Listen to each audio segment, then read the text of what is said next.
नमस्कार, आपण पाहत आहात आलमगीर न्यूज लाईव्ह 24। वादे नाही, थेट विकास। मुकुंदनगरची तस्वीर बदलण्याचा निर्धार टिपूभाई यांची आई उमेदवार करीत आहे।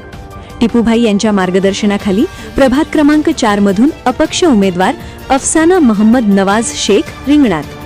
अहिल्यानगर महानगरपालिका सार्वत्रिक निवडणूक 2026च्या पार्श्वभूमीवर प्रभाग क्रमांक 4 मुकुंदनगर येथून अपक्ष उमेदवार अफसाना मोहम्मद नवाज शेख यांनी निवडणूक रिंगणात सक्रिय प्रचाराला सुरुवात केली आहे।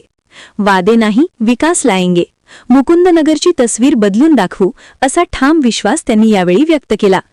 विकास ही, ईमान ही आणि लोकांचा सम्मान ही या विचारसरणीवर निवडणूक लढवत असलेल्या अफसाना शेख म्हणाल्या की नागरिकांच्या मूलभूत प्रश्नांवर प्राधान्याने काम करणे, परिसराचा सर्वांगीण विकास, महिलांचे सक्षमीकरण आणि पारदर्शक प्रशासन हे त्यांच्या कार्याचे मुख्य उद्दिष्ट राहील।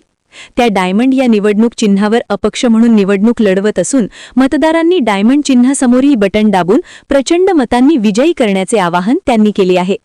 ही उमेदवारी टिपू सुलतान अहमद नवाज यांच्या मार्गदर्शनाखाली असून मुकुंदनगर परिसरात स्वच्छ, विकासाभिमुख आणि जनतेशी थेट संवाद साधणाऱ्या राजकारणाचा नवा आदर्श निर्माण करण्याचा संकल्प त्यांनी व्यक्त केला आहे। महानगरपालिका निवडणुकीत प्रभाग क्रमांक 4 मधील मतदारांमध्ये या उमेदवारीबाबत सकारात्मक चर्चा सुरू असून अपक्ष उमेदवार म्हणून अफसाना शेख यांना नागरिकांचा वाढता पाठिंबा मिळत असल्याचे चित्र दिसून येत आहे।